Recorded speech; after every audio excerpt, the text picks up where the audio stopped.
saddexdii maalmood ee la soo dhaafay xaaladda magaalada Muqdisho ee caasimadda Soomaaliya ayaa isku badbadalaysay hadba nooc iyo midab gaar ah balse dad badan ayaa qabay dareen walaac ah oo xabaddu inay qoriga afkiisa ka baxdo ayadoo ay dhinacyadu isku hayaan arrimaha siyaasadda iyo doorashooyinka dalka la xiriira.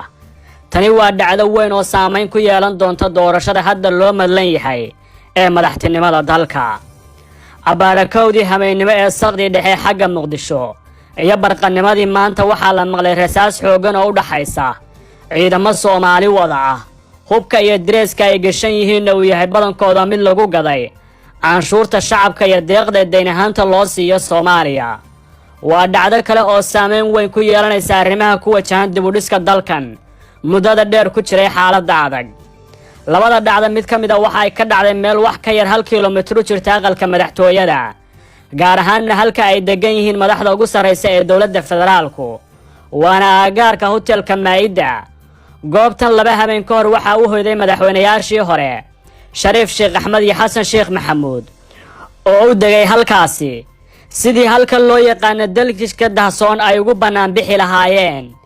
mid kalena waxa ay ka dhacday wadada xiriirisa magaalada iyo garoonka diyaaradaha ee Aadan Cadde. halkaas waxaa socdaal banaanbax looga soo horjeedo madaxweyne Farmaajo ku mareeyay qaar ka mid ah midowga musharaxiinta iyo taageerayaashooda. lama hayo khasaare ka dhashay labada dhacdaba mana jirto cid ka tirsan labada dhinac oo warisay tiro dhimasho iyo dhaawac. waxaase xaqiiqadu tahay inaysan ahayn arrin wanaagsan oo horumarka dalka qayb ka qaadanaysa. mucaaradka iyo muxaafidku waxay kala adeegsadeen awood kasta oo ay lahaayeen waxayna isku muuqdeen kuwo istijaabinaya marka loo eego hadaladii u dambeeyay ee la jeediyay ilaa bilowga xiisadan oo marar badan lagu baaqay in laga baaqsado ficilada abuuri kara inay wiilal Soomaaliyeed iskala hor yimaadaan xabadda. awoodda ciidan ee Soomaalidu hadda haysato waa mid u baahan inay dhinacyadu wadajir ugu jiheeyaan sidii loo ciribtiri lahaa ammaan darrada argagixiso. laakiin isku adeegsiga dhanka siyaasaddu waa dib u dhac kale oo halis badan. Soomaaliya waxaa ku sugan in ka badan 24,000 oo ciidamo shisheeye ah halka Soomaalidu ay leedahay awood xooggan marka ay gudaheeda timaado. Soomaaliya waxa ay ku jirtaa geedi socodka dib u dhiska waxaana sanooyinkiina weydaartay muuqanaya ifafaala muujinaya dib u kabasho ku socota taba wanaagsan. hase yeeshee ficilada ku wajahan isku qabadka doorashada iyo adeegsiga hubku waa dhaawac weyn oo dib u dhiska ku noqon kara caqabadan si fudud looga kabanin.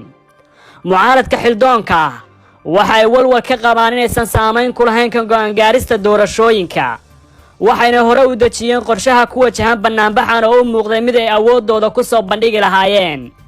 dhinaca madaxda xilka hayse ee muddadoodu idlaatay waxa ay dareensan yihiin walaaca ay ka qabaan mucaaradka ay kursiga isku hayaan. waxa ay diidmo u muujiyeen qabsoomidda banaanbaxaas oo aysan cadaynin sababta ay cabsida uga muujiyeen. labada dhinacba waxay eeganayaan danaha macaashka iyo kursiga ku salaysan ee ay leeyihiin marka loo eego hadallada dhaqdhaqaaqyada iyo isku adeegsiga hubka oo ay hadda ku soo dareen saaxadda oo horey hadal iyo ficilo siyaasadaysan u joogtay.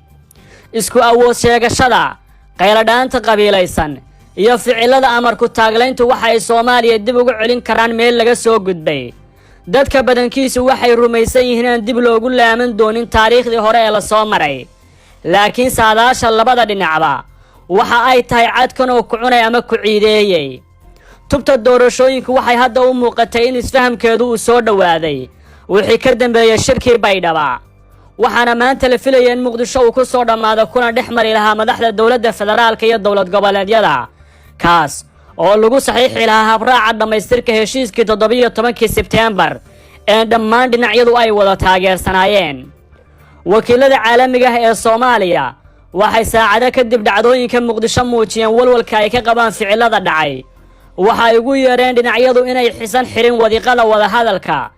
waxay kaloo sheegeen in loo baahan yahay dhinacyada dowladda federaalka iyo dowlad goboleedyadu ay degdeg isugu yimaadaan si loo dhamaystiro heshiiskii 17 Sebteembar.